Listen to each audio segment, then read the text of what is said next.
bakit ba siya pumunta ng Paris willingly? Kasi si Helen, binabastos siya ng husband niya. She was actually used for orgies, di ba? Mahilig kasi sila mag-orgy. Okay? Ano ba yung orgy, sir? Ewan ko sa inyo.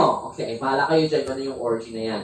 Okay, so Helen, because she was so beautiful, she was actually used as like, hindi siya minahal ng husband niya. And then hindi siya minahal ng husband niya, it was an easy decision for Helen to go with Paris, who was in love with her. O, diba? Anong ginawa? Kasi ginawang pokpok si Helen ng kanyang husband. O, diba? So, if gawin kayo ng pokpok ng husband niyo, anong gawin niyo? Mag-ilok kayo. Charot na. Mag-ilok kayo kagaya ni Helen. O, if mag-ilok, ano mangyari? You will be the phase that launched 1,000 ships. Okay? Kasi si Helen of Troy siya. Okay? She is the phase that launched 1,000 ships. Kasi sobrang ganda niya. Okay? So, lumabas niya sa exam, ha? Whose phase launched 1,000 ships? Sino yan? Si Helen of Troy. Okay? Paano nag-end? So, yan yung story. How it all started. Paano naman nag-end yung Iliad? What ended the Iliad? Whose death ended the Iliad? It's the death of? Yung death? The death of Achilles. Tandaan nyo, ha? The death of Achilles ended the story of the Iliad. Ano ba kinamatayan ni Achilles? Ano ba yung weakness niya? Yung weakness niya ay yung kanyang heels. Kasi hindi siya nag-wear ng high heels. Heels niya yung weakness niya. That is right. Heels niya yung weakness niya. Ano naman yung kanyang attitude towards life?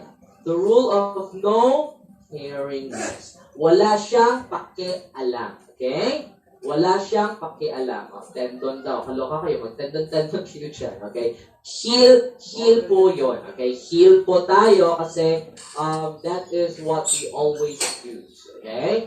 It also became part of your illusion. Okay? If your weakness is your heel, your Achilles heel, okay? If you have an Achilles heel dito, meaning yan, weakness niyo yan. Okay? If ano pa yung other synonyms ng Achilles heel? You also have may Waterloo, okay?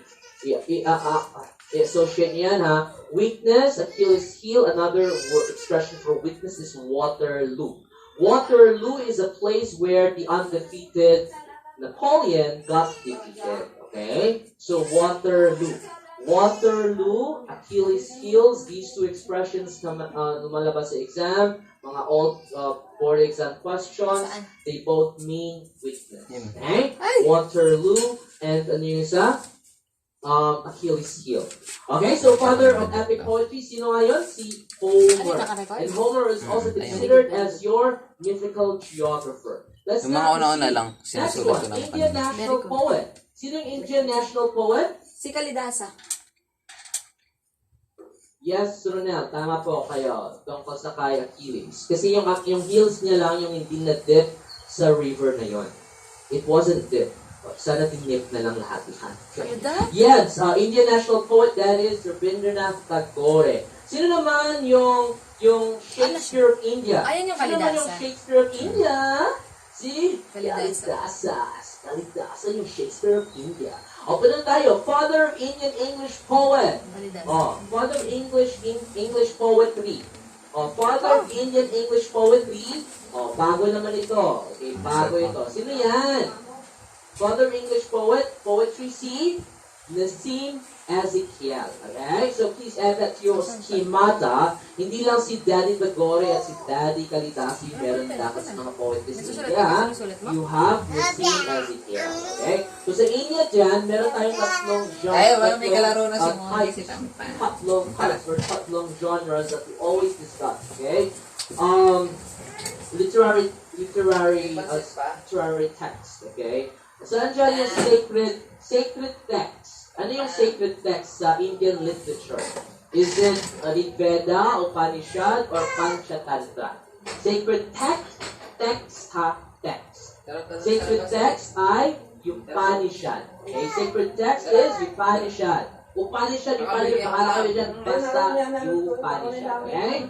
Ano naman yung sacred hymns? Sacred hymns.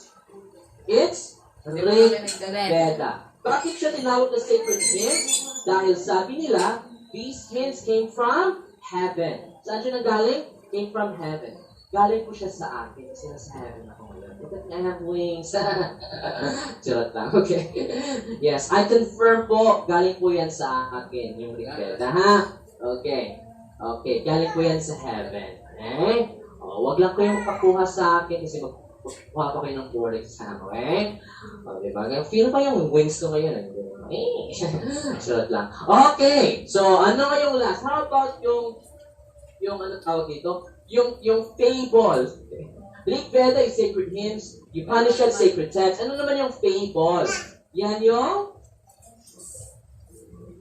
fable naman yung Panchatantra. Ano yan ha? Fable naman yung Panchatantra. Sa Panchatantra na yan, ito ay tinuturo sa kanino? Tinuro ito kanino? Sa mga princess. Okay? Princess, plural ng prince. Okay? Sa mga Indian prince. Kasi yung mga Indian princess na ito, medyo slow sila. Okay? Dahil gusto ng daddy nila, matutunan nila yung lecture nila easily and quickly. So they were told values, they were taught values to store and values. They were taught values through fables. Ang fables niya tinatawag natin yan na Panchatantra. Okay? Panchatantra. O ano pa yung plot, yung narrative device na ginamit sa Panchatantra? How is the story told? Okay? Anong narrative framework ng story? It's a story within a story. Okay? Ganun yan ha? So Panchatantra is a story within a story. Ganun yan. Or tawag doon, frame story. Okay? Don't forget that. Ano ba mga example ng mga frame stories natin like Panchatantra? You have 1001 Arabian Nights. Okay? 1001 Nights or Arabian Nights. Ha? Mga frame story tawag doon. A story within a story. Okay? Okay ba? So, just develop your schemata. Okay? So, let's now proceed to the next one. So, dagdag nyo na si Nisim Ezekiel. Okay? Sa Indian poets. Along with Tagore and Kalidasa. O, sino naman yung poet of terror? Poet of terror. Bakit siya poet of terror? Dahil nakakatakot siya. Okay? Bakit pa siya actually, he wrote many poems. And part of his growth as a poet was to write terrifying poems. Okay? Kasi yung mga themes sa poems niya, they are disconcerted. Okay? Hindi siya, nawindang yung mga readers ng mga poems niya.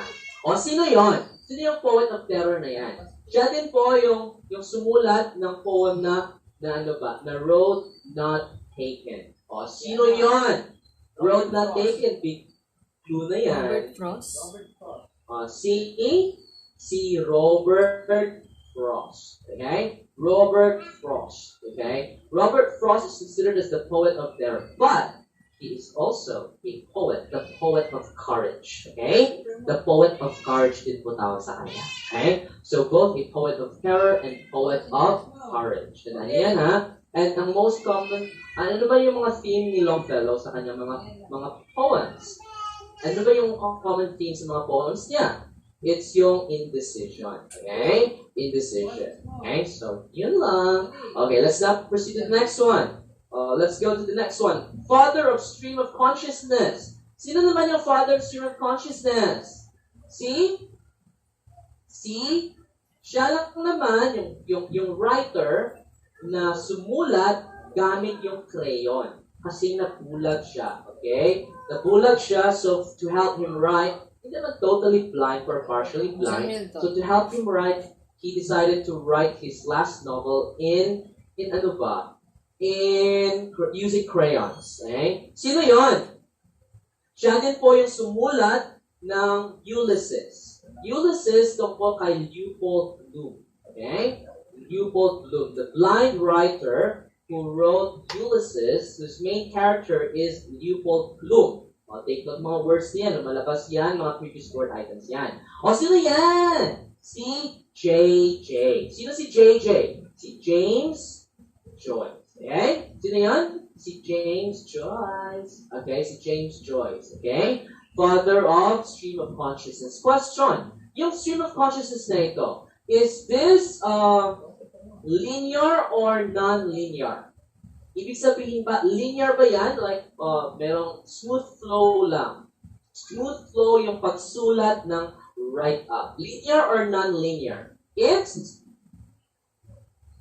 non-linear siya. Okay? Non-linear siya. And dahil non-linear siya, ano ba? Dahil non-linear siya, bulong-bulo yung hindi smart na reader. Okay? It's not easy to follow yung writer ng stream of consciousness. Okay? Kasi non-linear siya, pabalik-balik. Okay? Akala mo, present pa din, pero future na pala. Akala mo, future pa din, pero past na pala. Okay? Pabalik-balik yung thoughts ni writer. Kasi the writer writes as he thinks. Okay? Tandaan yan. Yung Ulysses na sinulat ni James Joyce is not the same with the Ulysses, the Roman counterpart ni ano ba? The Roman counterpart ni Odysseus. Okay? They're not the same. It's just the title of the novel that he wrote. Okay? Tandaan niyo yan, ha? They are not really the same. Okay? So don't get confused. Kaya naging confusing yung item na yan kasi hindi na-mention si Leopold Bloom.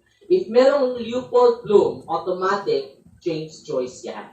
You understand? Kasi si Homer, naging blind din si Homer kasi.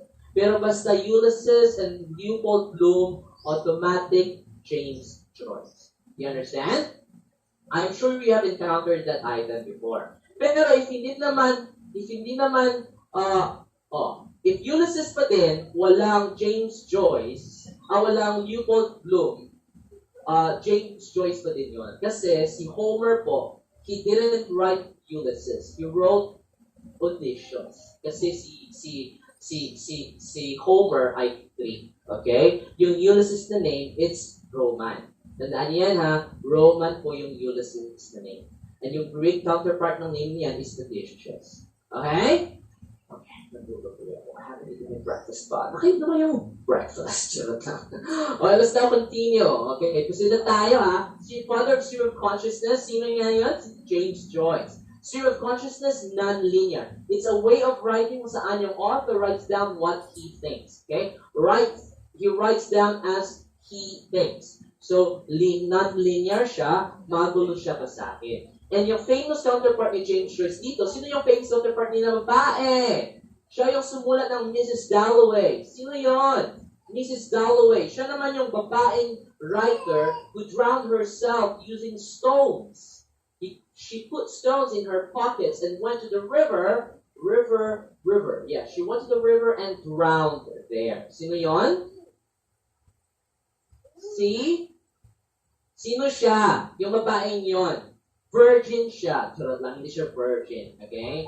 Kasi meron siyang asawa. Okay? Virginia Woolf. Diba? Si Virginia Woolf. Diba? Ang ganda ng name yun, no? Virgin Woolf. Diba? Virginia Woolf. Okay.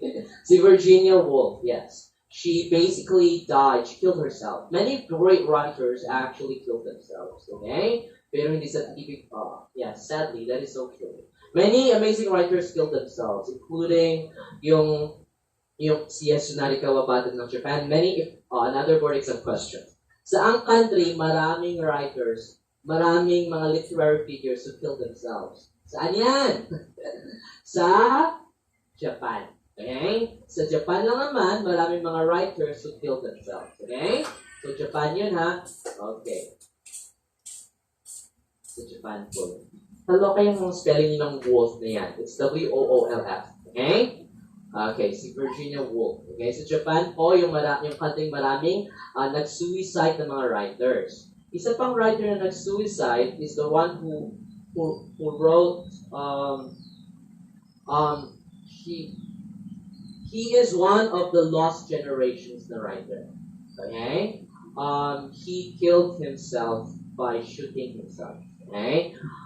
Kasi hindi na ma-carry yung difficulties ng life niya. He decided to shoot himself.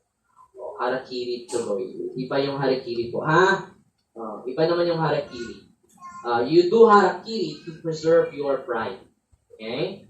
To preserve your pride. Dahil natuba yung pride mo. That's one. Harakiri o harakiri. One reason to do harakiri. Also, another reason to do harakiri, it's because it's going to bring you honor. Okay? Saksak sa tiyan talaga! Hello, kayo mga saksak sa tiyan dyan, type dyan dito, ha? Okay. Sino nga yun? He wrote, he's an American writer. American writer who killed himself by shooting himself. Sino siya? Sino ang mga American writers na kilala nyo? He is an author of the new generation. Tawag sa kanila, the new generation. Kasi, new generation. Yes. Sino yon? It's at the tip of my tongue. New generation writer. Move on na lang tayo siguro. Bahala na yun. New generation writer, he wrote, he also won many awards, but he decided to kill himself.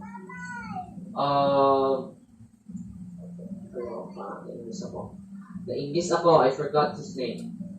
Never mind. I will remember him later. Okay?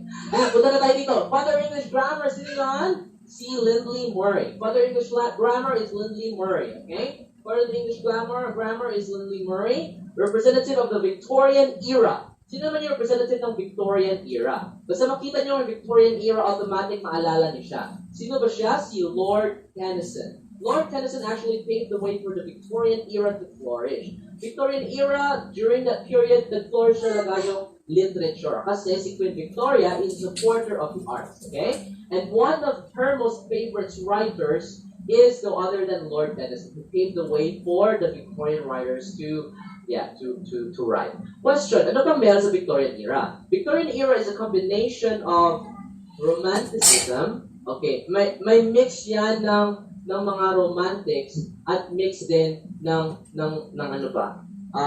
It's basically a mix of romantics and the realist. Tandaan yan ha? Nag-mix yung romantics and the realist. Bakit ba? Kasi sa Victorian period, what they do is they present you the reality, pero always happy ending yan. Okay? Bakit?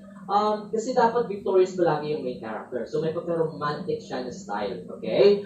And also, it always ends with a moral or a lesson. Tandaan nyo ha, meron talagang moral o merong lesson. So yung Victorian period, it was first, flourished by Lord Tennyson, and then during this period, naging sikat din dito yung novel. Tandaan nyo yan ha, during the Victorian period, naging sikat yung novel. And sino yung pinakamasikat na author ng novels during the Victorian period? Siya lang naman yung mahilig siya saan? Basta yung pangalan niya, nag-start sa letter D-I. O D-I-C. Sino yan? Si Dick. Mahilig siya saan? Si Dick ba? Okay. Charot lang. Mahilig siya saan? Si Dickens yan. Okay? Si Dickens. Okay? Writer ng novel, nasa Victorian period, si Dickens. Hindi mo sinulat Dickens sa mga novels. Yan yung Two Cities, A Tale of Two Cities. You also have Oliver Twist.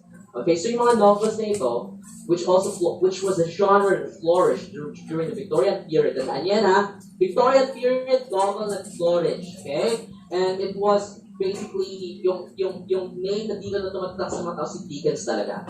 Charles Dickens. Okay, Charles Dickens, Victorian period, a combination of romantics, kasi always happy ending. Realist dahil they always present the realities of life during the time. When I say realities of life, I'm talking about the difficulties of life. Mahirap ang buhay. Okay? Mahirap ang buhay. Maraming injustices. So it was basically presented by, of course, Dickens talaga. Okay? So yun lang. Don't forget that. Punta na tayo dito sa the iconoclast. Sino naman yung tinatawag ng iconoclast? Sino yan? Si George Bernard Shaw. Si George Bernard Shaw. Tandaan nyo ha, si George Bernard Shaw ay tinatawag na iconoclast. Bakit? Dahil, ano ba ibig sabihin ng iconoclast? Iconoclast dahil i-attack. Yung mga iconoclast kasi, literally, iconoclasts are those people who destroyed mga icons. Okay? They destroyed icons because they think they are not they are against the religion. And yung religion na yun ay Christianity. So they decided to destroy these icons. Pero sa literature, meron din tayo tinatawag na iconoclast. Sino yan? Si George Bernard Shaw. Bakit ba? Ano yung ina-attack ni George Bernard Shaw? He attacked romantics. Yung mga romantics. Marami talagang nakain na yan. Pwede mo yung subuhan yan. Kasi yung mga romantics na yan, Dahil they yung are gusto niya for isa niyan. imagination. Always happy lang. Gusto lang nila masaya. Gusto lang nila happy ending. O, di ba? Kagaya nyo, di ba? Gusto nyo mga happy ending. Di ba? Happy ending lang palagi. Pero sabi ni George Bernard Shaw, okay, hindi na dapat ganon. You have to present them the reality. So he attacked basically romantics. Pero si George Bernard Shaw is not really under realism. Okay, he was actually under the Edwardian movement. Okay, which came after the Victorian movement. Okay, so Edwardian, si George Bernard Shaw, he's the most famous figure sa Edwardian movement. And sa Edwardian movement na yan, and they always speak out against the injustices of what? Of society. So sa Victorian period, tago muna tayo sa injustice. We don't want, okay, merong injustice, pero we don't want na suffer talaga yung tao. So, dapat happy ending sa Victorian period. Okay. Sabi naman, sa Edwardian period, pakikita mo yung injustice niyan, and if sad yung ending, sad ng ending din yan. Okay? Pakikita mo yung injustice niyan, and let's revolt against what's happening. Hindi maganda yung nangyayari. Edwardian movement, George Bernard Shaw. And one of his most famous write-ups, yan yung Pygmalion.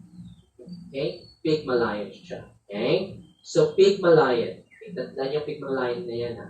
Okay, so Pygmalion. Okay? It's about a, it's basically a story that, basta story siya na attack yung notion ng romantics about love and war.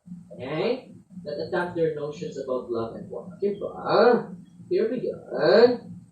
Yan, ha? Ay, hindi nyo pala makita yung sinusulat ko, kaloka. Okay. Okay, so si George Bernard Shaw, iconoclast, attacks the romantics. Okay? Pero yung mga, yes, he attacked the romantics talaga. Next, of course, sino naman yung father of romanticism? The father of romanticism ay si Coleridge and Wordsworth. Si Wordsworth talaga yung nag-start ng romanticism. But before Wordsworth coined the word the romantics, meron talagang Coleridge. Si Coleridge was the one who created this idea na dapat happy-happy lang. And it was Wordsworth who gave it the word. Okay? So romanticism, Wordsworth, romantics. And si Lord Byron, yung nag-attack sa kanilang unang critic ng mga romantics, si Lord Byron. You understand? And yes, thank you, si Ernest Hemingway, yung writer na sinabi ko kanina who killed himself by shooting himself. Okay? Ernest Hemingway. Yes. Ernest Hemingway yun. Yes. He belongs to the new generation. Okay? New generation. Or first generation. Tawag sa kanila. Okay? No. Okay, basta. Okay na ba? Ernest Hemingway. Okay? So, yun lang, ha? So, father of romanticism sa literature is sino ba? Si Wordsworth at si Coleridge. Okay? Si Wordsworth at si Coleridge yung father ng romanticism. It all started with poetry. Okay? Poetry siya. Okay na ba? Okay. Huwag niyong i-mix ito sa philosophies natin, ha? Kasi may mga minor differences dyan. So, please don't mix them. Okay? Okay na. So, punta na tayo sa ano ba? Next tayo. Ito. Easy lang ito. Name the linguistic fields. Okay. Una, you have morphology, phonetics, phonology, pragmatics, and semantics and syntax. Okay.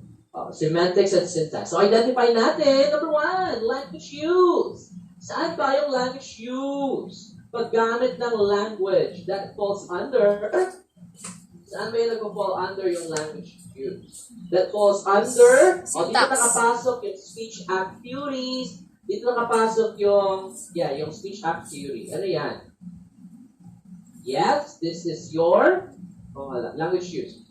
This is your, ano yan? This is your pragmatics. Ano yan? Pragmatics. Next, words and forms. Ano naman yung words and forms? Words and forms, this is your, words and forms is your morphology. What is the basic unit of idea? Basic unit of idea. Ano yan? Basic unit of idea. Phonetics. morphemes. Okay? Morphemes. Next, let's go to number 3, clauses and sentences. Clauses and sentences and grammar. Basta merong grammar, ano yan? Syntax. Clauses, sentences, syntax. Number 4, meanings and its kinds. Basta meanings and its kinds, you have? Ano yung meanings and its kinds? You have semantics. Semantics. Dito nakapasok yung mga homonyms, antonyms. Dito nakapasok yung mga hypernyms, hyponyms. Dito din nakapasok yung mga superordinate, subordinate, okay, ng mga concepts, mga classifications ng words. And then next, you have sound production and reception. Ano naman yung sound production and reception? Producing sound and receiving sound. Ano yan? This is your phonetics. Phonetics yan. And last but not the least, system of sounds. System of sounds, what's this? System of sounds, it's broader in concept. This is your phonology. Ano yan? Phonology. So that ends our drill. Okay ba? Tapos sa supporting sound. Magtatap sa supporting sound. Question natin yan ha. Magtatap talaga. Okay? So proceed na tayo sa next nating discussion. Asan na yung bag ko? Wait lang ha. Asan yung bag ko, Bunso? Okay. So sa mga students ko dyan before, Nasa taas. things that I'll be discussing right now are totally new. Okay? Hindi wala. So, Wala ka ba dala? Wait lang. Okay, wait lang ha. Okay. Okay, wait lang. Please wait. Okay, so let's continue our video. Okay. So let's proceed. So we are now going to start with a remedial instruction. Okay? As I've told you before, importante po talaga na alam niyo yung mga concepts. Hindi lang yung mga answer keys sa mga tanong, ha? Hindi lang yung mga answer keys sa tanong. Okay? I need to do something. Wait lang muna. Okay, so punta muna tayo sa remedial instruction. Question! Sa remedial instruction, ano ba ito? Kanino ba ito? Kanino ba yung remedial instruction? Is this for everybody? Or to some students lang? Remedial instruction is given to everybody ba? Or to some students lang? Yeah? Remedial instruction is given to some students only. At sino yung some na yan? Yan ba yung mga students na matatalino or mga nag-left behind? These are students that are left behind. Okay? Sila yung mga left behind. And because they are left behind, ano yung gawin dapat? They should be given remedial instruction. Okay? Dapat bigyan sila ng remedial instruction. Question! Okay, ito. Question number 1. What does remedial instruction focus on? Ano pa yung focus ng remedial instruction na yan? Okay? Ang focus ng remedial instruction ay, very good, that's your skills. Tandaan nyo ha, skills yung focus ng remedial instruction. Question, anong skills ba yan, sir? Yung skills niyan, yan yung ating macro skills. Ano yon? Yung 4 macro skills. Ano nga yung 4 macro skills na yan? Yung 4 macro skills na yan, yan yung reading, writing, speaking, listening. But of course, it starts with listening, speaking, reading, writing. Una talaga yung listening, then followed by speaking, reading, and then writing. Okay? So writing yung pinaka-complex na skill. And also yung writing yung pinaka-daming requirements. Sa writing, you are required to follow the rules to the letter. Diyan din nakapasok yung ating you have to follow the grammatical rules to the letter. So speaking naman, marami pang mga exemptions. Okay? So, let's now continue, ha? So, sa remedial instruction, our focus is on skills. Now, question. How do we teach remedial instruction? Paano ba? Paano ba tiniteach yung remedial instruction? Okay. There are general principles dyan. First principle is dapat spiral yung approach. Magsabi tayong spiral, paikot-ikot siya. Paikot-ikot saan? Okay, paikot-ikot na pataas. Okay? Hindi naman paikot-ikot sa level 1 lang. Paikot sa level 2, level 3, level 4, level 5, whatever. And it always starts with assessment. Anong klaseng assessment yung binibigay natin at the beginning of our instruction, sa remedial instruction? Anong klaseng assessment yan? Yes? That's your Oh, anong klaseng assessment yan? Yes, it's a type of formative assessment. Anong formative assessment yan? It's your diagnostic test. Okay? So the diagnostic test is given at the onset of your remedial instruction. Kasi if walang assessment yan, hindi mo alam kung ano yung kailangan mong i-remediate specifically. O alam mo, student struggle siya, pero saan ba talaga? Okay, alam mo, failing yung score, yung grade niya, pero saan? So you'll be able to identify that by conducting remediation, remedial, by conducting diagnostic tests. Okay? By conducting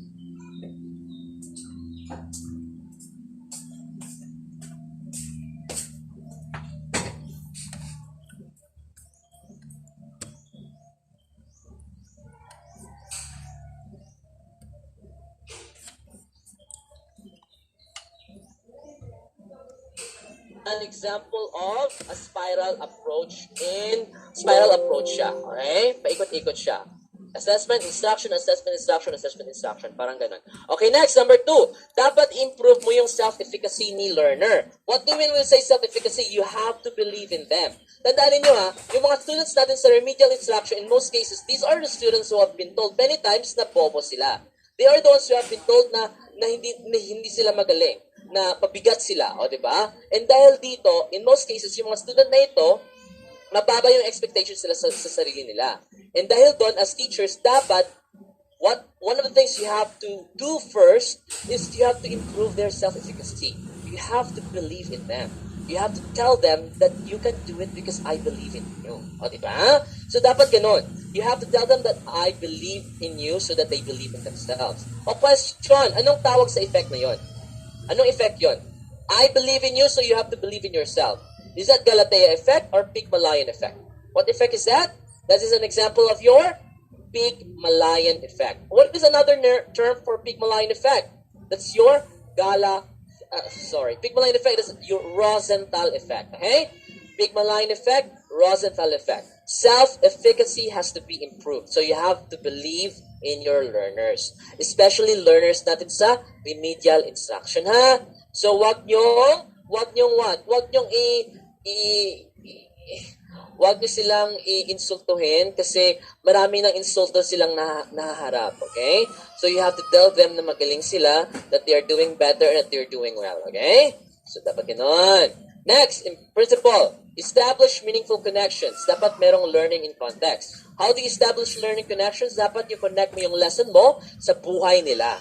Dapat merong merong connection yung lesson sa buhay nila. Kasi in most cases, hindi maging klaro yung concept if walang connection siya. So, tandaan nyo yung mga general principles na ito. Okay lang, hindi lang dapat i-memorize yung answer, kisa dapat clear yung mga principles na ito sa inyo. Okay?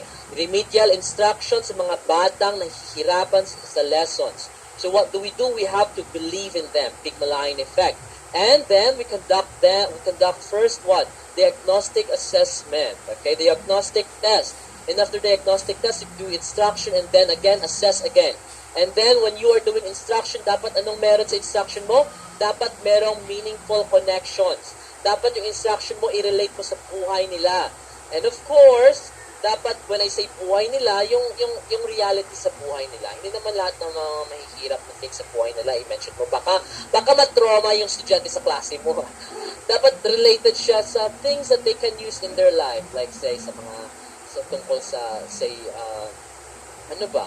say sa buhay nila, say, sa kabuhayan nila, like sa farm, if they're living in the farm, make examples related sa farming, or make examples related to the life of a student to the life of a student, or related sa buhay ng isang single mom, if merong mga single moms kang mga estudyante. O, dapat merong meaningful connections. Okay? So, let's now proceed. Strategies in remedial teaching. O, una, support program. Ano ba yung support program na yan? Dito sa support program na ito, yung mga estudyante naging little teacher sila. Hindi yung teacher dito. Ako di yung teacher dyan sa support program na yan ay yung mga estudyante. Ang tawag sa kanila, little teachers. At yan little teachers tawag sa kanila sa support program ito. And anong nangyari sa mga little teachers na ito? They are the ones who are teaching their classmates sa isang group. Okay? I'm sure relate dito yung mga alpha members ng CPRC. Kasi sila yung magtuturo sa mga klase nila. You call this kind of support program, and you call yourselves little teachers, okay? And also, they are the ones helping those who are doing self-study, okay? So, self-study sessions. Okay, next, yung ikalawa pa, you have reward scheme. Tandaan nito, mga strategies ito sa remedial teaching. Ano ba yung reward scheme na yan? Sa reward scheme, ang nangyayari dito, si teacher dapat, meron siyang una sa lahat, meron siyang goal. And every time this goal is given or is achieved, meron dapat na positive reinforcement. Question, when you say positive reinforcement, anong positive reinforcement to? Are you receiving something or not? Receiving ba yan or wala? This is, meron kayo nire-receive. Tandaan niyo sa mga reinforcement, basta positive, you are receiving. Okay? And ano naman yung opposite ng positive? It's negative. When you say negative, you are removing. Okay? Meron kang remove. Okay? So, positive reinforcement, you are adding something. Bakit? Basta reinforcement, that means to continue behavior. Anong opposite ng reinforcement? It's punishment. Okay? Punishment. Okay? So, punishment is to stop or to stop or at least lessen. Hindi naman siya totally stop. So, yung word dyan is lessen. To lessen the behavior from continuing. So, natawag doon, to lessen the behavior from continuing, that is punishment. You give punishment to lessen the behavior from continuing. Okay? So, positive reinforcement is to add something so that the behavior will continue. E ano yung dinagdag natin dyan? Yung incentives. Okay? So, if ma-reach yung student, yung goal niya, which is to get a successful grade, dapat merong positive reinforcement in the form of incentives. Question, anong incentives ba yan? Masarap ba yan? Is it yummy ba? Charot lang. Yung incentives na yan, it can be an object. It can be things. Okay? Like, say, kung gusto mo chocolate, pwede din chocolate yan. Okay? Pwede ding chocolate. Yan, if mahilig ka sa chocolate. Okay? If not chocolate, pwede ding praises. Ang galing-galing mo naman. Diba? Parang ganun. Pwede din mga praises. Question. Between objects and phrases, which is a better form of positive reinforcement? Phrases ba or yung mga things like chocolates, mga rewards? Ano yan? Ano ba yun? Din ba dyan yung maganda? Yung mga tokens. Okay, fine. Mga tokens na yan. Phrases or phrases ba or mga things? Ano bang maganda dyan? Yung maganda dyan, yung phrases. Bakit ba maganda yung phrases? Kasi hindi siya easily ma-satiate. Hindi siya easily ma-satisfy. It is forever needed. We all need to be praised. Diba? We all need to be praised. Pero yung chocolate na yan, if busog yung estudyante, bigyan mo siya ng chocolate. If yung estudyante diabetic, bigyan mo ng chocolate, happy ba siya? Hindi, diba? Bigyan mo yung estudyante nagda-diet ng chocolate, happy ba yun? If you always give things, it will not be effective. Okay? So, mas effective yung praises. Kasi yung praises, it's something that we always see. Pero of course, when you give praises, hindi naman dapat sincere naman yung praise mo. Hindi nga nagpa-praise ka, pero mukha mo parang galit. Galing-galing mo naman. Very good. Next. Parang gano'n. Ano yan? Dapat happy mo. Galing-galing mo naman. Diba? Totoo. Okay. Charot lang. Okay. Question. Yung mga praises ba and praises and chocolates na ito. Ano ba ito? Extrinsic ba ito or intrinsic? Ano ba yan? Intrinsic ba yan or extrinsic? They are? Mga praises and chocolates. Chocolates talaga. Iba naman. Banana. Ano ba yan? Extrinsic ba yan or intrinsic? They are both extrinsic. Okay? Tandaan nyo, they are both extrinsic. Praises and chocolates and bananas and whatever, both of these, all of them, mga bananas, chocolates, and then praises, they're all extrinsic. Alam mo yung intrinsic motivation, yan yung sa sarili nyo lang. Okay? You don't need anything from the outside to motivate you. So you just say, I need to do this because I believe I need to do this because this will make me happy. Okay? So, sa'yo lang yung motivation mo, intrinsic yun. Okay? Okay, punta na tayo dito sa reward scheme. And then meron pang isang strategy in remedial instruction. And yan yung IEP or Individualized Educational Program. Tandaan nyo yan ha, IEP, Individualized Educational Program. Now, yung IEP na ito, binibigay actually ito sa special education students. Saan siya binibigay? Sa special education students, sa mga special kids. Dahil, bakit ba isang strategy ito sa remedial instruction? Kasi, sa remedial instruction, pwede din tayong magkaroon ng estudyanteng special child. Tandaan nyo yan ha, pwede tayong mayroong estudyanteng special child. Pero, hindi lahat ng estudyante sa remedial instruction may special child. Okay? Hindi lahat special kids. Okay? Hindi lahat ha. Pero if you have kids that are special, you can actually use yung IEP. Ano ba yung IEP na ito? This IEP is actually like a lesson plan nila. If tayo mga teachers, we have our own lesson plan, yung mga SPED teachers naman, meron din silang IEP. Para siyang lesson plan nila. Okay? And this is how it looks. Now, you don't really need to go in detail dito. Ang tandaan nyo lang dito yung terms na accommodation and modification. Tandaan niyo sa remedial instruction, you may apply accommodation or modification. Ano ibig sabihin ng accommodation? When you say accommodation, this is when you accommodate the disability of the learners. The content stays the same, pero the content stays the same, pero yung pag-teach mo niyan ay different kasi you accommodate those who are differently abled. So for example, you are teaching the story Biag ni Lamang, the epic Biag ni Lamang, and yung estudyante mo meron diyang blind. Okay? So you accommodate the blind student by letting him or her use or read the story from Braille, using Braille. Okay? So same na story with the rest, pero meron siyang